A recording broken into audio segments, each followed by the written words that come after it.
నమస్తే. సమకాలీన రాజకీయాల్లో ఈటెల రాజేందర్ ఆయన కొంచెం సౌమ్యుడు. అంటే ఎప్పుడూ కోపం రాదు, మృదు భాషి, మృదు స్వభావి అన్న ఒక పేరుంది ఆయనకు. అలాంటి ఈటెల రాజేందర్ ఇప్పుడు ఆయన ఎంపీ గూడా, మల్కాజిగిరి ఎంపీ ఒక రియల్ ఎస్టేట్ బ్రోకర్‌ని కొట్టాడు. చేయి చేసుకున్నాడు ఆయన మీద. గుయ్యమనిపించాడు. చూసే ఉంటారు. ఇవాళంతా అదే వార్త. ఇవాళ మెయిన్ న్యూసే అది. అన్ని బ్రేకింగ్ న్యూస్ వేస్తున్నాయి. సైడ్‌కి విజువల్స్ కూడా చూడొచ్చు. నేను కూడా వీడియో చూపిస్తున్నాను. అంటే పేదల భూములను ఆక్రమించి ఇబ్బంది పెడుతున్న ఒక రియల్ ఎస్టేట్ బ్రోకర్ మీద ఈటెల రాజేందర్ చేయి చేసుకున్నాడు. తర్వాత ఆయన వెంట ఉన్న అనుచరులు, కార్యకర్తలు కూడా వాళ్ళను కొట్టినంత పని చేశారు. మల్కాజ్గిరి నియోజకవర్గం పోచారం మున్సిపాలిటీ పరిధిలో ఏకశిలా నగర్లో ఈ ఘటన జరిగింది. తర్వాత ఈటెల ప్రెస్ మీట్ కూడా పెట్టారు. చాలామంది అంటే కొంతకాలంగా వాళ్ళని ఇబ్బంది పెడుతున్నారు. పైసా కూడేసుకుని వాళ్ళు ఎప్పుడో జాగాలు కొంటే వాళ్ళ కబ్జా చేసేసి అంటే వాళ్ళ పేరు మీద మార్చుకొని వాళ్ళని ఇబ్బంది పెడుతున్నారు. దీంతో బాధితులందరూ అంటే నా నియోజకవర్గ ఓటర్లు, నా ప్రజలు వీళ్ళందరూ కూడా నా దగ్గరికి వచ్చారు. అంటే జరిగింది అదే. రెండు రోజుల క్రితం ఈటెల రాజేందర్ దగ్గరికి వెళ్తే, సరే నేను వస్తాను, ఏంటో సమస్య చూస్తాను, నేను మీకు అండగా ఉంటాను, మీకు అన్యాయం జరగనివ్వనని చెప్పి సరే వస్తానని చెప్పేసరికి వీళ్ళు అక్కడ ఒక టెంట్ వేసి ఎంపీ గారు వస్తున్నారు. ఎంపీ గారికి మా బాధలన్నీ చెప్పుకుందామని వాళ్ళందరూ సిద్ధంగా ఉన్న సమయంలో వీళ్ళు అంటే ముందు రోజు వెళ్ళి బెదిరించారంట. ఈ రియల్ ఎస్టేట్ బ్రోకర్లు వెళ్ళి స్థానికులను, ఎంపీ అయితే మాకేంది, ఎవరు వస్తారో రానియ్యి, మీరు మమ్మల్ని ఏం చేయలేరు అన్నట్టుగా మాట్లాడడం. వెళ్ళగానే ఈటెల రాజేందర్కు బాధితులందరూ కూడా చుట్టుమూగి ఇట్లా అంటున్నారు అని చెప్పడము. ఈటెల కూడా చెప్తున్నారు అక్కడ చీప్ లిక్కర్ బాటిల్స్ పడి ఉన్నాయి, ఆడవాళ్ళ పట్ల అసభ్యంగా వాళ్ళు ఒక అనుచితంగా బిహేవ్ చేస్తున్నారు, వాళ్ళని చాలా ఇబ్బంది పెడుతున్నారు స్థానికంగా అక్కడ ఉన్న పేదలను అనేసి ఆగ్రహంతో ఆయన ఒక చేయి చేసుకోబోయినారనమాట. అయితే దీని మీద ఒక ప్రజాప్రతినిధి అయ్యుండి, ఎంపీ అయ్యుండి ఎట్లా చేసుకుంటారు, చట్టాన్ని ఎట్లా చేతిలోకి తీసుకుంటారని కొందరు అంటుండగా ఈటెల కరెక్ట్ పనిచేశాడు. ఎందుకంటే మనం అదంతా చూస్తే స్థానికులు చెప్తున్న మాటలు, అటు ఈటెల రాజేందర్ చెప్తున్న మాటలు, ఈ ఇష్యూ ఇప్పటిది కాదు, కొన్నేళ్లుగా నడుస్తుంది. ఈటెల కూడా చెప్తున్నారు, మంత్రితో కూడా మాట్లాడాను, శ్రీనివాసరెడ్డితో, కలెక్టర్తో మాట్లాడాను, నేను రెవెన్యూ అధికారులతో మాట్లాడాను, పోలీస్ అధికారులతో కూడా మాట్లాడాను, నేను వాళ్ళకి చెప్పాను మీకు మీ అండగా నేనున్నాను, నేను వస్తానని చెప్తే కనీసం నేను ఎంపీ నన్ను కూడా చూడకుండా ఎవడొస్తాడో రాని టెంట్ను తగలబెడతాను, వాళ్ళని భయభ్రాంతులకు గురి చేసే ప్రయత్నం చేశారు. నా ప్రజలను ఒక ప్రజాప్రతినిధిగా, ఒక లీడర్గా నేను నా ప్రజల్ని కాపాడుకోకపోతే ఎట్లా మరి అని ఈటెల రాజేందర్ మాట్లాడిన మాటలు కూడా మనం చూసినాము. అయితే ఈటెల రాజేందర్కి ఈ విషయంలో మద్దతు అయితే ఎక్కువ పెరుగుతుంది. చాలామంది ఈటెల చేసింది కరెక్ట్ అంటున్నారు. అంటే అలా చేయడం వల్లే ఆయన ఎప్పట్లాగా వెళ్ళి ఏదో అంటే అందరి లీడర్లాగా చూద్దాంలే, మాట్లాడదాంలే అని ఫోన్లకే పరిమితం కాకుండా ఫీల్డ్కి వెళ్ళాడు. బాధితుల దగ్గరికి స్వయంగా నేను వస్తానని వెళ్ళాడు. వెళ్ళిన తర్వాతనే అసలు విషయం తెలిసింది.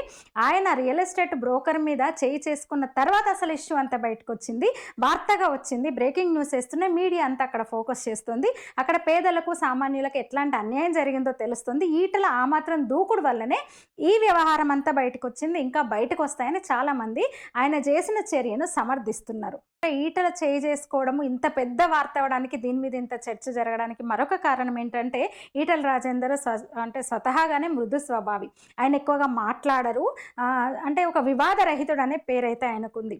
అయితే ఆయనకే అంత కోపం వచ్చి ఒక వ్యక్తి పైన చేయి చేసుకునే స్థాయికి వెళ్ళాడంటే ఆయన ఎంత అంటే ప్రజలు అక్కడ ఎంత ఇబ్బందులు పడుతున్నారు, ఎంత దగ్గరగా అంటే వాళ్ళ సమస్యలు ఆయనకు అర్థమైన, ఎంత దగ్గరగా ఆయన సమస్యను అంటే ఫీల్డ్కి వెళ్ళడం వల్లనే కదా, ఆయన గ్రౌండ్కి వెళ్ళి అక్కడ కేవలం తన ఇంట్లో ఉండి మాట్లాడడం కాకుండా నేను వస్తాను అని బాధితులు ఎవరైతే ఆయనకు ఫిర్యాదు చేశారో వాళ్ళ కోసం అక్కడికి వెళ్ళాడు. ఆయన అక్కడికి వెళ్ళాక ఆయనకు అసలు విషయం అర్థమైంది. అక్కడ వాతావరణం ఎట్లా ఉందో కూడా ఈటెలు చెప్తున్నారు.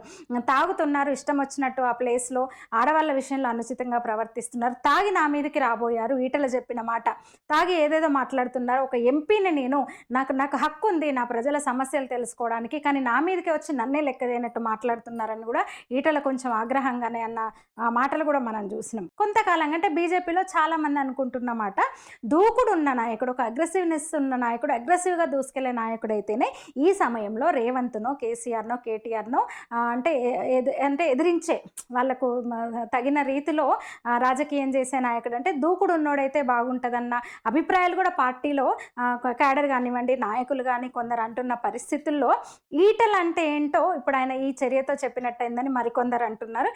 ఆయన క్రియాశీలకంగా రాజకీయాల్లో యాక్టివ్ అయిన తర్వాత 25 ఏళ్ళు ఆయన రాజకీయం చేశారు. కరీంనగర్ జిల్లా కేంద్రంగా, హుజరాబాద్ కేంద్రంగా ఉద్యమాల్లో పాల్గొన్నారు. అదే హరీష్ రావు అలాగే కేటీఆర్, కేసీఆర్ లాంటి వాళ్ళు తెలంగాణ ఉద్యమం సమయంలో పరుష పదజాలాన్ని వాడుంటారు. ఆంధ్ర ప్రజాప్రతినిధుల విషయంలో కొంచెం వాళ్ళు గట్టిగా మాట్లాడుంటారు. దాడి చేసిన పరిస్థితులు కూడా ఉన్నాయి హరీష్ రావు లాంటి వాళ్ళు అధికారుల మీద అలాంటప్పుడు. కానీ ఈటల ఎప్పుడు కూడా తన చేతల ద్వారా, మాటల ద్వారా ఎప్పుడు అంటే ఆయన అంత దూకుడు అంటారు కదా, దూకుడుగా వ్యవహరించలేదు. ఎప్పుడు ఎవరి విషయంలో నోరు జారలేదు.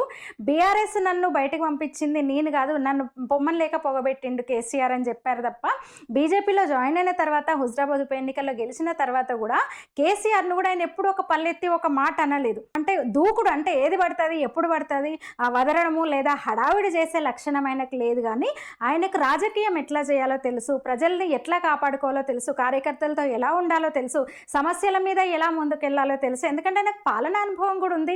తెలంగాణ వచ్చిన తర్వాత 5 ఏళ్ళు ఆయన ఆర్థిక మంత్రిగా ఉన్నారు కేసీఆర్ నాయకత్వంలో, నెంబర్ 2గా ఉన్నారు కేసీఆర్ తర్వాత బీఆర్ఎస్లో. అందుకని ఆయనకు రాజకీయ ఆయన చాణక్యుడు, ఆయనకు తెలుసు. ఎప్పుడు పడితే అప్పుడు దూకుడు అనే పేరుతో ఏది పడితే అది మాట్లాడడము, రెచ్చగొట్టడము, హడావిడి చేసే లక్షణాలు లేనంత మాత్రాన నాయకుడని అనుకోలేము. ఇప్పుడు నాయకుడు అంటే ఏంటో చూపించారు అని చాలామంది అంటున్నారు. అంటే ఈటల రాజేందర్కి ఒక ఊతపదం లాగా నేను కొట్లాడతా, తెలంగాణ బిడ్డలు నా పేద బిడ్డల కోసం నేను కొట్లాడతా, నేను తెలంగాణ బిడ్డలు నేను కాపాడుకుంటా, నా ప్రజలను నేను కాపాడుకుంటా, నేను కొట్లాడతా ఎక్కడికైనా కొట్లాడతా అనేది ఆయన ఒక ఊతపదంగా తరచూ అంటూ ఉంటాడు. అయితే అసలు కొట్లాట ఇది అనమాట. ఆయన ఇన్ని రోజులు మాటల్లో కొట్లాడుతా అన్నాడు, ఇప్పుడు ఆయన కొట్లాడి చూపించినాడు. అంటే ఆయనకైతే పూర్తిగా కొంచెం అంటే ఒక ప్రజాప్రతినిధి అట్లెట్లా చేసుకుంటారని కొంతమంది అంటున్నా, ఈటల చేసింది కరెక్ట్.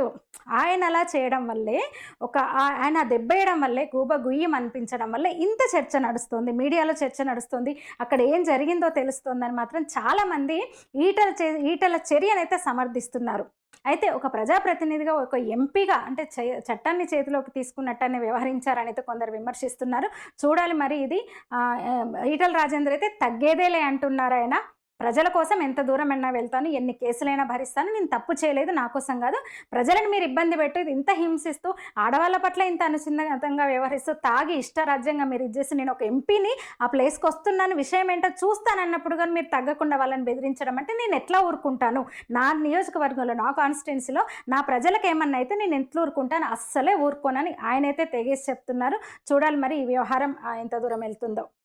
Thank you. నా వీడియోలు నచ్చితే లైక్ చేయండి, షేర్ చేయండి, నా ఛానల్ని సబ్స్క్రైబ్ చేయండి. Thank you.